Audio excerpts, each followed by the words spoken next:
નમસ્કાર વિદ્યાર્થી મિત્રો, ફિઝિક્સનું પ્રકરણ નંબર 3 સુરેખ પથ પર ગતિ. લાસ્ટ ટાઈમ મળ્યા ત્યારે સાપેક્ષ ગતિને રિલેટેડ આપણે 3 દાખલા જોયા, બરાબર છે. આજે આપણે પ્રકરણના ઉદાહરણના એક્ઝામ્પલ જોઈશું, બરાબર છે. તો સૌથી પહેલું ઉદાહરણ નંબર 3.1. जो घना बधा उदाहरणना एग्जाम्पल के तमारे थियोरेटिकल कॉन्सेप्ट ने रिलेटेड था. समझो कि एक एग्जाम्पल હતો કે સ્ટોપિંગ ડિસ્ટન્સ, તો એની થિયરી આપણે શીખી ગયા. એક દાખલો છે મુક્ત પતનને રિલેટેડ થિયરી છે મુક્ત પતનની, તો એ કોન્સેપ્ટ આપણે શીખી ગયા. તો આ ઘણા બધા ઉદાહરણના એગ્જામ્પલ એવા છે કે જે થિયરીના રૂપમાં હતા, એ બધી થિયરી આપણે શીખી ગયા છે. એ લોકોએ જેટલું ડીપમાં નથી સમજાયું એટલું ડીપમાં આપણે સમજ્યા છે. તો આશા રાખું છું કે આપ સૌને બધા કોન્સેપ્ટ ક્લિયર થઈ ગયા હશે, બરાબર છે. તો ચાલો હવે બધું મિક્સિંગ થાય છે, બધા કોન્સેપ્ટને રિલેટેડ એક્ઝામ્પલ, બરાબર છે. 3 એક્ઝામ્પલ તમારી બોર્ડની સામે છે. ટેક્સ્ટબુક હોય તો ટેક્સ્ટબુક લઈને બેસો તો વધારે સારું. કેમ? તમને ત્યાં રકમ આખી વાંચવાની મળશે. અહીં મેં સીધા ડેટા લખી દીધા છે, છતાં પણ તમને રકમ સમજાવતો રહીશ શું કહેવા માંગે છે તે, બરાબર છે. તો શરૂઆત કરીએ. ટેક્સ્ટબુક હોય તો ઓપન રાખો, રકમ વાંચતા જાઓ, સમજતા જાઓ. તમને ફિગર આપી છે ધન x ઋણ x, વચ્ચે છે ઉગમ બિંદુ O. પણ ત્યાંથી તમે આ બાજુ જાઓ તો અંતર વધતું જાય છે, આ બાજુ જાઓ તો અંતર નેગેટિવ સાઈડ વધતું જાય છે. તમને એવું કહ્યું છે કે કોઈ કાર છે આ રસ્તા ઉપર ગતિ કરે છે, કોઈ એક ગાડી છે કે આ રસ્તા પર ગતિ કરે છે, બરાબર છે. ઓકે, એને O થી P સુધી જતા 18 સેકન્ડનો સમય લાગે છે. O થી P સુધી જતા 18 સેકન્ડનો સમય લાગે છે. અને ફરી પાછો P થી Q રિટર્ન આવે છે. પહેલા O થી P જાય છે, પછી P થી Q પાછું રિટર્ન આવે છે. એ P થી Q રિટર્ન આવે છે તો એને સમય લાગે છે 6 સેકન્ડ, બરાબર છે. 6 સેકન્ડનો સમય લાગે છે. તો O થી P સુધી, જ્યારે O થી P સુધી જાય છે ત્યારે એનો સરેરાશ વેગ કેટલો હશે અને સરેરાશ ઝડપ કેટલી હશે, આ આપણે શોધવાનું છે. બીજું, જ્યારે O થી P જાય અને P થી Q પાછી રિટર્ન આવે છે ગાડી, પહેલા O થી P જશે, પછી P થી Q રિટર્ન આવશે, તો તે વખતે એનો સરેરાશ વેગ અને સરેરાશ ઝડપ કેટલી હશે એ આપણે શોધવું છે. તો બે કિસ્સા આપણી સામે છે, બરાબર છે. શોધવાનું શું છે કે આપણે આ ભાગની અંદર દાખલા કરવાના છે. ચલો પહેલો એક્ઝામ્પલ કરીએ 3.1. ચલો આપણી પાસે છે સરેરાશ ઝડપ. ઓકે, એને આપણે કહેતા હતા સ્પીડ, સરેરાશ આ રીતે કહેતા હતા. તો સરેરાશ ઝડપનું સૂત્ર શું હતું? આ રીતે હતું કે ભાઈ પથ લંબાઈ છેદમાં સમય. યાદ આવે છે? યાદ કરો, શરૂઆતના લેક્ચરોમાં કોન્સેપ્ટ ક્લિયર કર્યા હતા આપણે, એ કોન્સેપ્ટને રિલેટેડ છે બધું જ. તો પથ લંબાઈ છે, પથ લંબાઈ એટલે શું? કુલ અંતર. પથ લંબાઈ એટલે શું થાય? કુલ અંતર. તો ચાલો O થી P સુધી જઈએ છીએ આપણે, તો કુલ અંતર કેટલું છે? 360. કેટલું અંતર છે? 360. તો લખું પથ લંબાઈ છે 360. ઓકે, O થી P સુધી જવા માટે ફર્સ્ટ કિસ્સો છે આપણો. O થી P સુધી જવા માટે સમય કેટલો લાગે છે? 18 સેકન્ડનો છે. જો રકમમાં આપેલું છે, હા. ઓકે, તો અહીં છે 18. તો જો 18 × 36 20 મીટર પર સેકન્ડ. કેટલી ઝડપ હશે ભાઈ? 20 મીટર પર સેકન્ડ. જો ફર્સ્ટ એક વસ્તુ પૂરું થયું. ચલો બીજું શું છે સરેરાશ વેગ તો સરેરાશ વેગને આપણે બતાવતા હતા કે વેગ v એનું સૂત્ર શું હતું તો કે ભાઈ સ્થાનાંતર છેદવા સમય બસ સ્થાનાંતર એટલે શું અંતિમ માઈનસ પ્રારંભિક સ્થાનાંતર એટલે અંતિમ માઈનસ પ્રારંભિક O થી P જઈએ છે O થી P એટલે અંતિમ એટલે 360 માઈનસ પ્રારંભિક એટલે 0 360 ઓછા 0 કેટલા થવાના છે 360 બરાબર છે છેલ્લો સમય O થી P સુધીનો સમય 18 જ છે તો લખીએ 18 કેટલું થયું ફરી પાછું 20 મીટર પર સેકન્ડ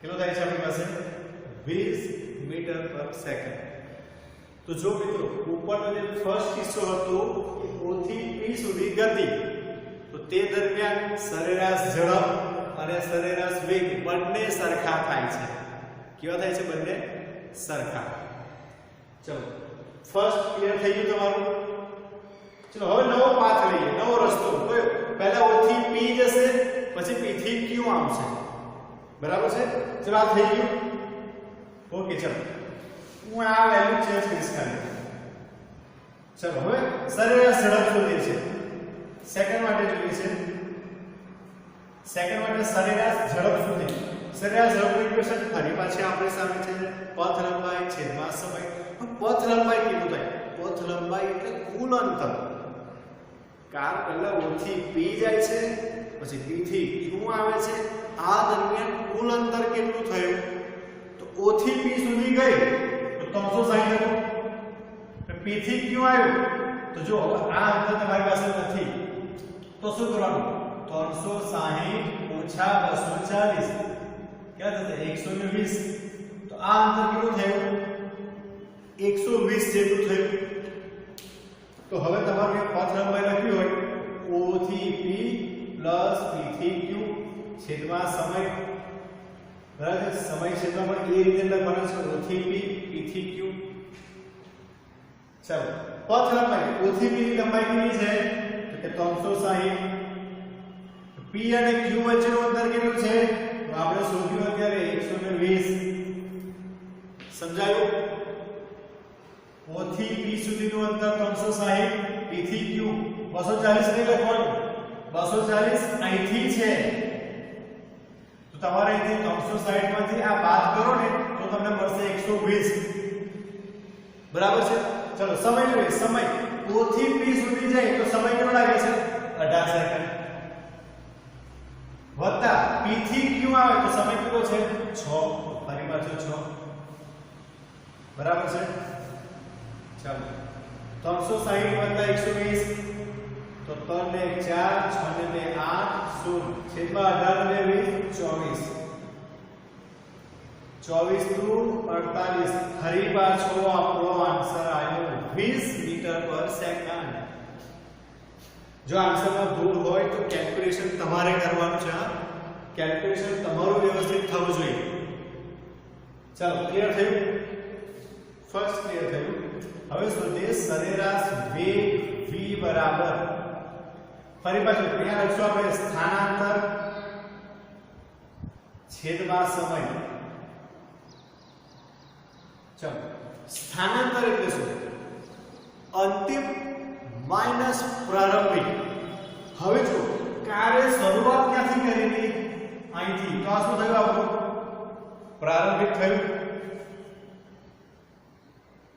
બરાબર છે પહેલા ક્યાં O થી P ગઈ પછી P થી Q Q એ સ્ટોપેજ લીધો આપણે જે જોવાનું છે P થી Q તો Q આપણું લાસ્ટ સ્ટોપેજ હતું તો આ શું થઈ ગયું આપણું અંતિમ શરૂઆત ક્યાંથી કરી ઉગમ બિંદુથી કે O થી શરૂઆત કરી O થી પછી P ગઈ P થી પછી Q ગયું તો અંતિમ સ્થાન Q થયું આપણું તો સ્થાનાંતર જો મારે લખવું હોય તો અંતિમ માઈનસ પ્રારંભિક તો અંતિમ કેટલું છે કે 240 પ્રારંભિક કેટલું 0 છેદમાં સમય 18 વત્તા 6 એ તો કોમન છે 24 તો આપણી પાસે થઈ ગયું 240 ના છેદમાં 24 કેટલું થઈ ગયું 10 મીટર પર સેકન્ડ બરાબર છે જો હવે આ કિસ્સામાં આપણું સરેરાશ ઝડપ અને સરેરાશ વેગ બંને બદલાઈ ગયા જોયા ક્લિયર સમજાય છે તો સરેરાશ ઝડપ અને સરેરાશ વેગ બંને અલગ અલગ આવે છે ફર્સ્ટ કેસમાં બંને સરખા આવ્યા સેકન્ડ કેસમાં બંને અલગ અલગ સમજાઈ ગયું એક્ઝામ્પલ થઈ ગયું ચલો લખો તો લખી નાખો ફટાફટ પોઝ મારીને જોઈ લો વિડિયોને ચાલો બીજો એક્ઝામ્પલ કરીએ ઓકે ઉદાહરણ નંબર 3.2 માં શું કહે છે કે તમને સ્થાનિક ઇક્વેશન આપ્યું છે કે x = a + bt².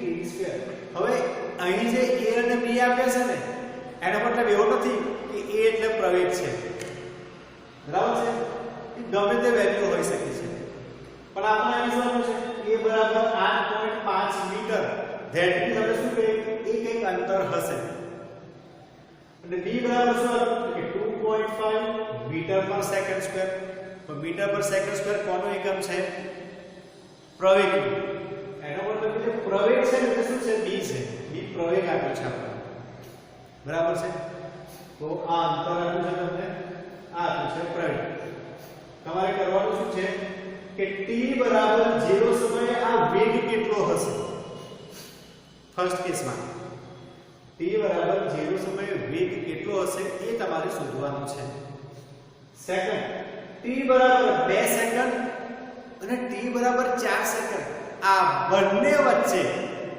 સરેરાશ વેગ કેટલો હશે 2 સેકન્ડ થી 4 સેકન્ડની વચ્ચે જેનો વેગ હશે ને એ સરેરાશ વેગ આપણે શોધવાનો છે ક્લિયર સમજાય છે ને ચલો શરૂઆત કરીએ સૌથી પહેલા આપણે બંનેમાં વેગ શોધવાનો છે તો x પરથી વેગ બનાવી દઈએ આપણે જો આપણને x કેટલો આપ્યો છે x = a + bt². ઓકે મારે વેગ જોઈએ તો એટલે શું કરવું પડે સમયની સાથે એનું વિકલન કરવું પડે dx/dt. ઓકે આગળ અચળ પદ છે એટલે 0 થઈ જશે આનું શું થશે 2 આગળ જશે 2bt થશે આ રીતે બરાબર છે તો આપણને વેગ મળી ગયો આ શું મળી ગયું આપણને વેગનું સમીકરણ મળી ગયું છે વેગ v = 2bt મીટર પર સેકન્ડ આટલો આપણને આન્સર મળ્યો ચલો ફર્સ્ટ કેસ જોઈએ હવે આપણે t = 0 સેકન્ડ t બરાબર કેટલા મૂકવાના છે t = 0 મૂકો આ સમીકરણમાં t = 0 મૂકું છું તો મને મળશે વેગ કેટલો હશે 0 2 * b * 0 તો મને વેગ કેટલો મળ્યો 0 બરાબર છે સમજાયું ફર્સ્ટ કેસ થઈ ગયો આપણો જો આ t = 0 સમયે વેગ કેટલો હશે 0 કેમ અહીં t = 0 મૂકી દો ગુણાકારમાં 0 સાથે ગમે તેટલું ગુણો 0 જ થાય બરાબર તો ફર્સ્ટ કેસ થઈ ગયો જોઈ લો એકવાર ચાલો સેકન્ડ શરૂઆત કરીએ હવે શું છે t = 2 સેકન્ડ અને t = 4 સેકન્ડ વચ્ચેનો સમય ધેટ મીન્સ કે આપણે આ બંને વેગ જોઈશે 2 સેકન્ડ અને 4 સેકન્ડ તો જો બંને સેકન્ડ પહેલા v2 એટલે 2 સેકન્ડનો વેગ કેટલો હશે કેટલો હશે એનો તો કે 2 * b એટલે 2.5 * 2 તો કેટલા 2 * 4 4 * 2.5 કેલ્સીટી કરો છો જલ્દી ફટાફટ 4 * 2.5 કરો ભાઈ 4 * 2 8 25 100 100 એટલે તમારી પાસે થવું જોઈએ 10 કેટલું થવું જોઈએ આઈ થિંક થવું જોઈએ 10 ચાલો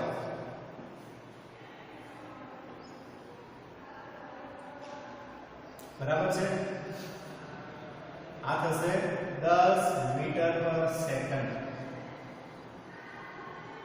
ક્લિયર સમજાય છે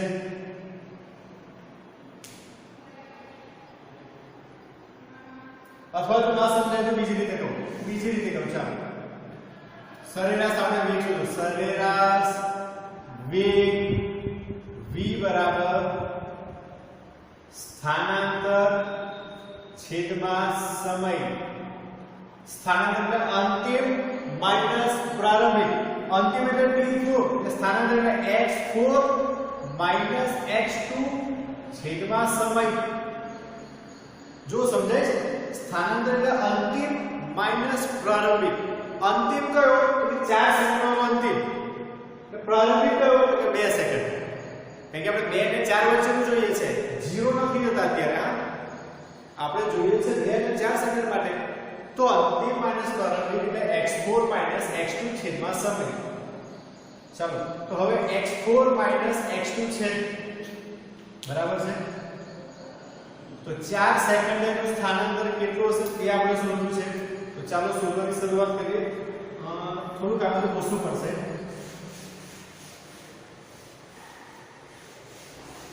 ચાલો, હું શોધું છું x4 બરાબર t બરાબર 4 સેકન્ડ ને x કેટલા હશે તે, બરાબર છે. નહીં તો આપણે સીધા સમીકરણમાં લખી દઈએ છીએ. આપણે લખીએ સરેરાશ વેગ બરાબર x4 એટલે અહીં લખું a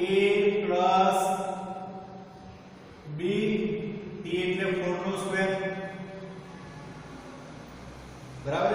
જો t બરાબર 4 મૂક્યા છે, ઓકે, માઈનસ પ્રારંભિક એટલે ફરી પાછું a આ માઈનસ થઈ જશે, b આ થઈ જશે t સ્ક્વેર એટલે 4 નો સ્ક્વેર છેદમાં આવશે આપણી પાસે સમય, બરાબર છે.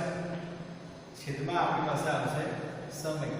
કેટલો આવશે? 4 સેકન્ડ માઈનસ 2 હું લખી દઉં છું 4 minus 2.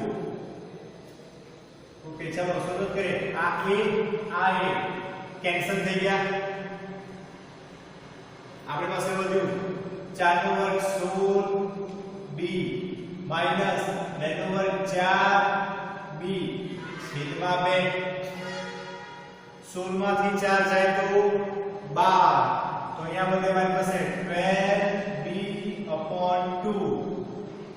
Okay, 2 6 12 is equal to 6b is equal to 6 into 2.5.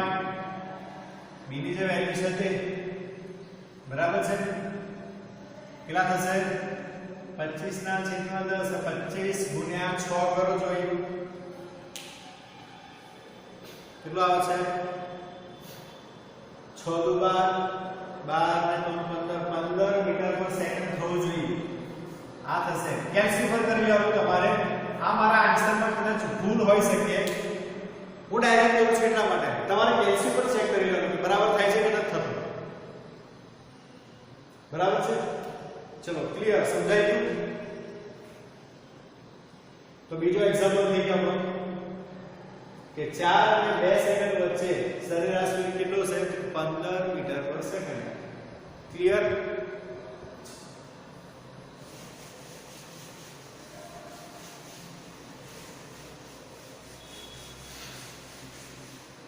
Last example છે આપણો 3.9. જો બહુ ઇન્ટરેસ્ટિંગ રકમ છે. રકમને વાંચો તો એક ટ્રેન છે v જેટલા વેગથી ગતિ કરે છે, બરાબર છે. એનાથી વિરુદ્ધ દિશામાં ટ્રેન b છે, પણ એ v જેટલા વેગથી ગતિ કરે છે. ટ્રેન a છે, એની છત ઉપર એક વાંદરો છે. ટ્રેન a ની ઉપર એક વાંદરો છે, પણ ટ્રેન એની ગતિ આ બાજુ છે અને વાંદરો એની વિરુદ્ધ દિશામાં દોડે છે. ટ્રેનની ઉપર વાંદરો ટ્રેનની વિરુદ્ધ દિશામાં દોડે છે, બરાબર. તો એનો વેગ કંઈક આપ્યો છે તમને, બરાબર છે. ઓકે, આ ત્રણ વસ્તુ આપ્યું છે. ટ્રેન એ આ બાજુ જાય છે, ટ્રેન બી પેલી બાજુ જાય છે, વાંદરો ટ્રેન એ ઉપર એની વિરુદ્ધ દિશામાં દોડે છે. આ ત્રણ કન્ડિશન માટે થઈને તમારે VBA એટલે કે A ની સાપેક્ષે B નો વેગ, VLB L is land જમીન, બરાબર છે. B ની સાપેક્ષે જમીનનો વેગ, B ની સાપેક્ષે જમીનનો વેગ.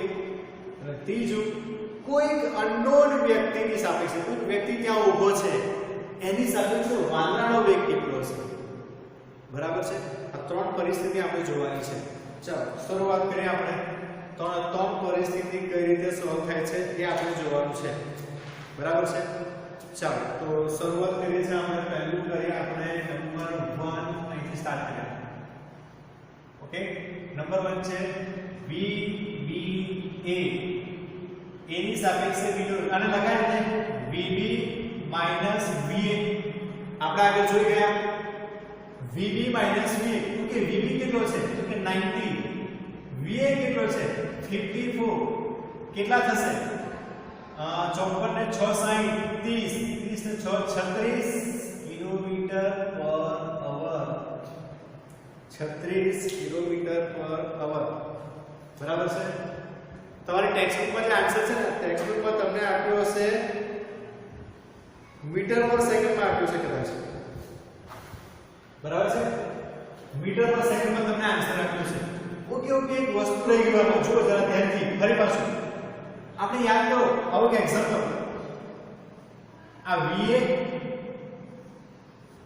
આ VB જો આને આપણે પ્લસ લેતા હોય તો આને કેટલો લઈએ છે માઈનસ આપણે યાદ ભૂલી ગયા તો શું થયું બંને ટ્રેન વિરુદ્ધ દિશામાં ગતિ કરે છે તો વિરુદ્ધ દિશામાં ગતિ કરે તો શું થાય વેગનો સરવાળો થાય બરાબર છે સોરી ધ્યાનમાં રહી ગયો બરાબર છે ભૂલ ન થાય ફરી પાછું અહીંયા જોઈએ અહીંયા VB V ઓકે પણ VB સમજો કે આને પ્લસ લઈ લો આને માઈનસ લઈ લો તમે જે કરો આને પ્લસ લો આને માઈનસ લો કોઈ વાંધો નહીં ફરક કઈ નથી પડવાનો બરાબર છે તમે કહેતા હોય તો આને આપણે પ્લસ લઈ લઈએ તમને એવું થતું હોય કે આને માઈનસ લઈ લો તો આને માઈનસ લઈ લઈએ આપણે ક્લિયર ચાલો તો VB VB કેવા છે પ્લસ માઈનસ VA કેવા છે માઈનસ VA છે જો VA ની કિંમત માઈનસ તો શું થયું VB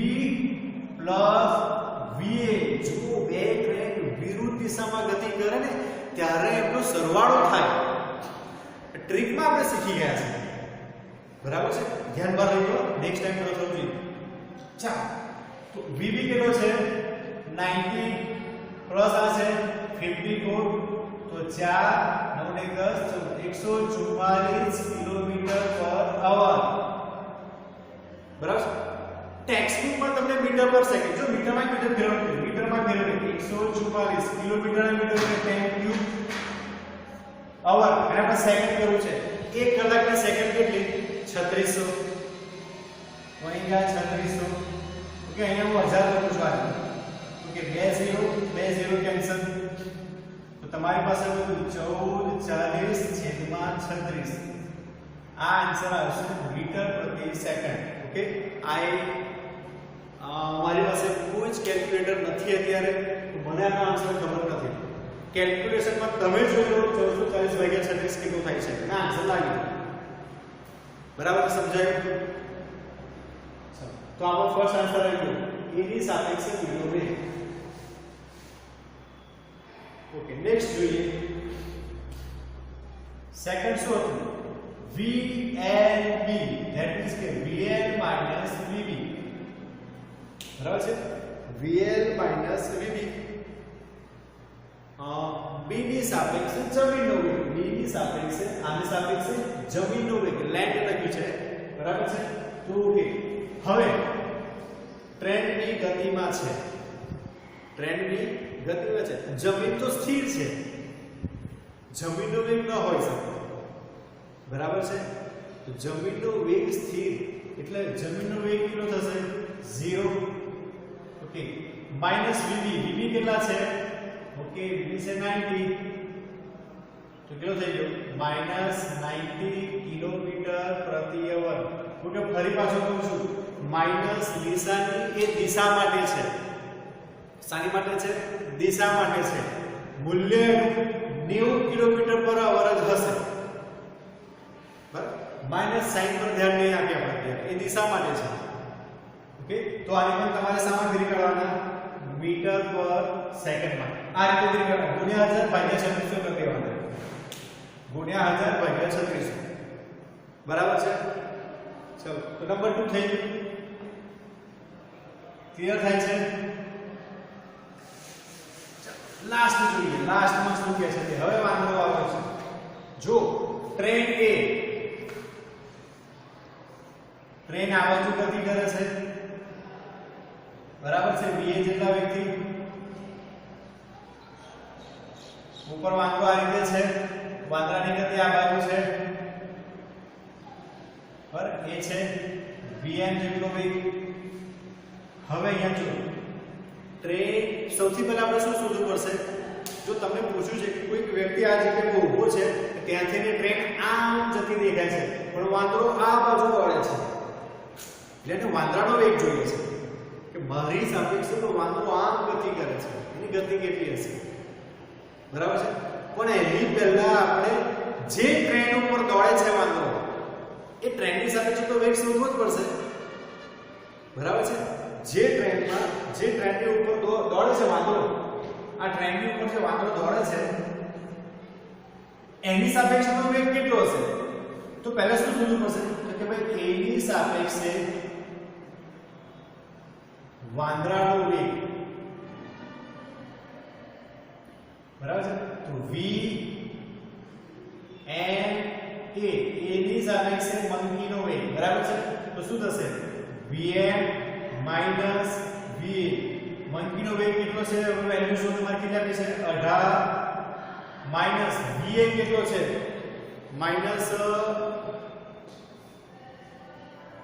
54 આપ્યું છે, 54 થશે આ રીતે, બરાબર છે? થશે નહીં થાય. એનું કારણ વાંદરો જે ટ્રેન પર દોડે છે, ટ્રેન આમ ગતિ કરે છે, વાંદરો આમ ગતિ કરે છે. વાંદરો ટ્રેનને અડકીને દોડે છે, વાંદરા ટ્રેનથી અંદર નથી જતો, બરાબર છે?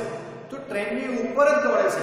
તો જેની ઉપર દોડે છે ને એ વસ્તુ સ્થિર કહેવાય. એની માટે હું સમજુ કે આ ટાઇલ્સ ઉપર દોડું છું, તો મારી સાપેક્ષે તો ટાઇલ્સ સ્થિર જ છે, બરાબર છે?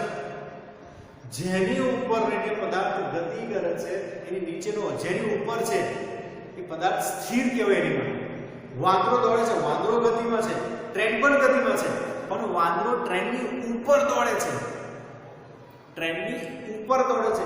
તો વાંદરા માટે ટ્રેન સ્થિર થઈ ગઈ, ગતિમાં નથી તે વખતે, એ સ્થિર થઈ ગઈ વાંદરા માટે, આપણી માટે નહીં, બરાબર છે? વાંદરા માટે ગતિ સ્થિર થઈ ગઈ. તો અહીં શું લખવું પડશે? 0. તો વેગ કેટલો આવ્યો? 18 કિલોમીટર પ્રતિ અવર, બરાબર? કોનો વેગ થયો? વાંદરાનો વેગ. કોની સાપેક્ષે? ટ્રેન એની સાપેક્ષે વાંદરાનો વેગ થયો, બરાબર છે? ખ્યાલ આવે છે કે નથી આવતો? ચાલો, તો વાંદરાનો વેગ મળ્યો જોઈએ છે. તો વાંદરાનો વેગ શોધવાનો છે આપણે. કોઈ અનનોન વ્યક્તિ ઊભી છે કોઈ જગ્યાએ, કોઈ અનનોન વ્યક્તિ ઊભી છે, એની સાપેક્ષે વાંદરાનો વેગ કેટલો થાય છે તે. તો વાંદરાનો વેગ હવે શોધીએ છે. તો હવે વાંદરાનો વેગ ઇઝ ઇક્વલ ટુ કોઈ અનનોન વ્યક્તિ ને હું લઈ લઉં છું કે કોઈ એડલ્ટ વ્યક્તિ ઊભી છે, બરાબર છે? તો એના માટે લખું va માઈનસ vn. ઓકે, તો va કેટલો હતો? સોરી, ટ્રેન એની સાપેક્ષે va કેટલો છે? આપણી પાસે છે 54 માઈનસ વાંદરાનો વેગ કેટલો છે? 18, બરાબર છે? થોડી કન્ફ્યુઝન થઈ ગઈ, ફરી પાછું થોડી કન્ફ્યુઝન થઈ ગઈ. સમજો ક્યાં થઈ? આ એ છે ને એ નથી, એ કોઈક વ્યક્તિની સાપેક્ષે છે, બરાબર છે? કોઈ અનનોન વ્યક્તિ સ્થિર ઊભી છે ત્યાં, એ સ્થિર વ્યક્તિની સાપેક્ષે વાંદરો ગતિમાં છે, વ્યક્તિ સ્થિર છે, એટલા માટે આ એડલ્ટ છે લખું છું એડલ્ટ. વ્યક્તિ સ્થિર ઊભી છે, એની સાપેક્ષે વાંદરાનો વેગ છે. ઓકે, જો મારી પાસે ટેક્સ્ટ બુક નથી ને એટલે રકમમાં ભૂલ પડે છે. રકમમાં તમને ટ્રેન એની સાપેક્ષે વાંદરાનો વેગ પૂછ્યો છે, બરાબર છે? તો રકમો પ્રમાણે જરા જોતા રહેશું. તો અહીંયા 18 બને છે તો વાંદરાનો વેગ થઈ ગયો 18, બરાબર છે? ચાલો, તો અહીંયા વેગ કેટલો થશે? હવે જો v હવે ટ્રેન માટે જોઈએ છે. હવે આપણે જે શોધવાનું છે તે વાંદરાની સાપેક્ષે ટ્રેનનો વેગ. બરાબર હું ફરી કહું છું આ જે સત્રો છે ને એ એટલા માટે ગૂંચવણો પર થાય છે કે મારી પાસે ટેક્સ્ટ બુક અત્યારે નથી બસ જસ્ટ ડેટા લખી દીધા છે મેં તો ટેક્સ્ટ બુક નથી તો રકમ નથી વાંચી શકતો ઓકે તો તમારે સમજી લેવાનું કે ક્યાં શું છે કેવી રીતે છે તે બરાબર છે ચાલો તો આપણે અહીંયા વેગ સુધી VA છે 54 - 18 54 - 18 કરો 18 ને 20 20 ને 30 50 50 14 ને 36 36 કિલોમીટર પ્રતિ અવર બરાબર છે તો વાંદરાનો વેગ કેટલો હશે 36 કિલોમીટર પ્રતિ અવર એને તમે મીટરમાં સેકન્ડમાં કન્વર્ટ કરી શકો છો બરાબર છે 36 ગુણ્યા 1000/3600 કેન્સલ થઈ જશે 10 આવશે સમજાય છે